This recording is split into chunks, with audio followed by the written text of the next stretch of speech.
This rubber plant is falling behind its variegated relatives.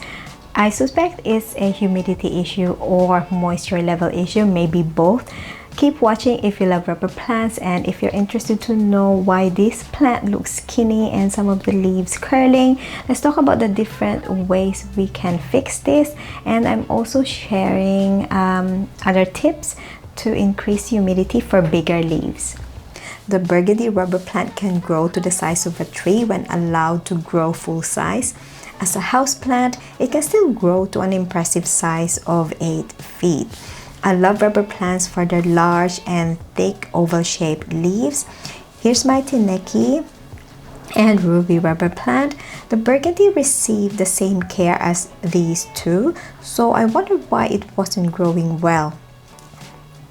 The new leaves of the Burgundy look smaller. Some of the leaves are curled and droop. I gathered it needs more moisture, so the first thing I looked at was the soil moisture.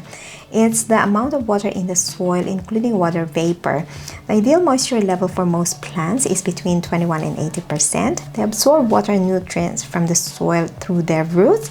That's why soil moisture is very important for their health. I use the finger test for this. I stick my finger into the soil up to the second knuckle because this is a big pot, and if the soil feels dry, that's when I water the plant.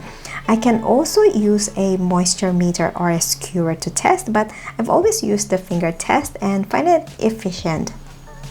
I do tend to underwater my plants, and the potting soil does feel very dry each time I check, so I plan to check more often, especially in the summer months, and aim for a more even moisture level. Another thing I looked at was the humidity level of the area where the Burgundy sits. Ideal humidity for the plant is between 60 and 80% relative humidity, whereas the Ruby and Tineke are fine with 40 to 60%. Other signs of low humidity in rubber plants are stunted growth, crispy and yellow leaves. Here are some tips to increase humidity, like misting the leaves. It's only short-lived because water evaporates right away. But did it help? In my case, not really, but it is still moisture, so I still mist, especially in very hot days, in addition to sitting the plant on pebble trays. I could move the plant to a more humid area of the house, like the bathroom for example, but there's not enough light in that area. I would have to use grow light for the plant to thrive. Another tip is to group plants together. With their proximity to each other, water vapor hangs around much longer, creating a more humid area around the plants. And finally, using a humidifier can consistently increase humidity around the plant, and it is a more effective way to increase humidity levels.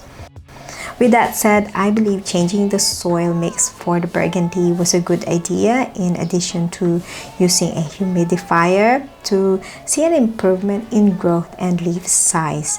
The Burgundy is in a very fluffy mix. I have orchid potting mix here, some perlite and charcoal, an aroid mix essentially. So this dries out quicker than the Tineke and the Ruby. So I'm taking out as much of the old potting mix as I can, and I will be potting this up in a mix of premium potting soil and perlite, just like the Tineke and the Ruby. I used the same pot for the Burgundy. The soil level dropped so much in the previous pot, so some of the roots were exposed, and that may be another reason for the poor growth.